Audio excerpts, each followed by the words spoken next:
নেপাল এবং চীন সীমান্তে নজিরবিহীন ভূমিধস হওয়ার কারণে নেপালের প্রায় ৯৭ জন লোক মারা গেছেন এবং অনেক লোক আহত হয়েছেন। যারা আহত হয়েছেন প্রথমেই আমরা তাদের জন্য দোয়া করছি, আল্লাহ পাক তাদেরকে সুস্থতার নেয়ামত দান করেন, এবং যারা চলে গেছেন তাদের জন্য শোক প্রকাশ করছি। এই ধরনের ভূমিধস, সাইক্লোন, ঘূর্ণিঝড় এরকম কেন হয়? তার কারণ হলো আল্লাহ পাক নিজে বলছেন, জহরাল ফাসাদু ফিল বাররি ওয়াল বাহরি বিমা কাসাবাত আইদিন নাস।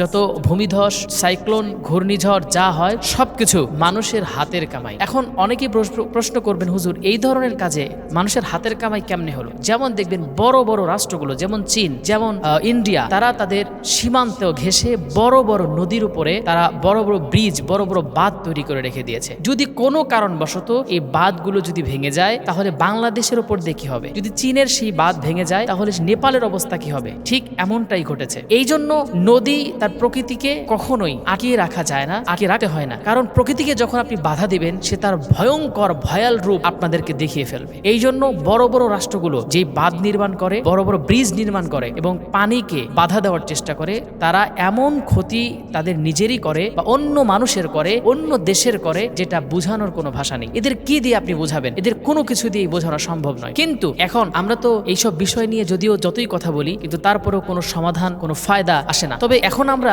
নিজেদের যে কাজগুলো করতে পারি, আল্লাহ রাব্বুল আলামিনের কাছে দোয়া করতে পারি, আল্লাহ রাব্বুল আলামিন প্রকৃতির এই ভয়াল রূপ যারা তাদেরকে বাধা দেওয়ার চেষ্টা করে, আল্লাহ পাক এই প্রকৃতির ভয়াল রূপ তাদেরকে যেন দেখায়, এবং যারা তার জন্য দায়ী, আল্লাহ পাক যেন সেই দায়ীদেরকে শাস্তি দান করেন, নিরীহ সাধারণ মানুষকে যেন অত্যাচার না করেন। অনেকেই মানুষই বলছেন, হুজুর নেপালে যে ভূমিধস হয়েছে এবং মুহূর্তেই লন্ড ভন্ড সবকিছু করে দিয়েছে বিল্ডিং গুলো, এই জন্য নেপালের মানুষে কিছু দায়ী। তার কারণটা হলো ইন্ডিয়ার দেখা দেখি অনেক মুসলিমের ঘর বাড়ি, অনেক মসজিদকে নেপাল পুড়িয়ে দিয়েছে। চায়নার তো অনেক মুসলিমদেরকে অত্যাচার করা হচ্ছে, যেটা মিডিয়াতে কখনো আসে নাই। নেপালের মানুষের এরকম ভয়ঙ্কর চিত্র, ভয়ঙ্কর আচরণ আমরা এগুলো দেখতে পেয়েছি। এই জন্য বলবো, মানুষের ওপরে কখনো অত্যাচার করলে, জুলুম করলে আল্লাহ রাব্বুল আলামিন কখনো ছাড় দেন না। যাই হোক, আল্লাহ রাব্বুল আলামিন এদেরকে বুঝার তৌফিক দান করেন। আল্লাহ পাক ভূমিধস, ঝড়, সাইক্লোন এগুলো থেকে আল্লাহ পাক আমাদের হেফাজত করেন। আমিন।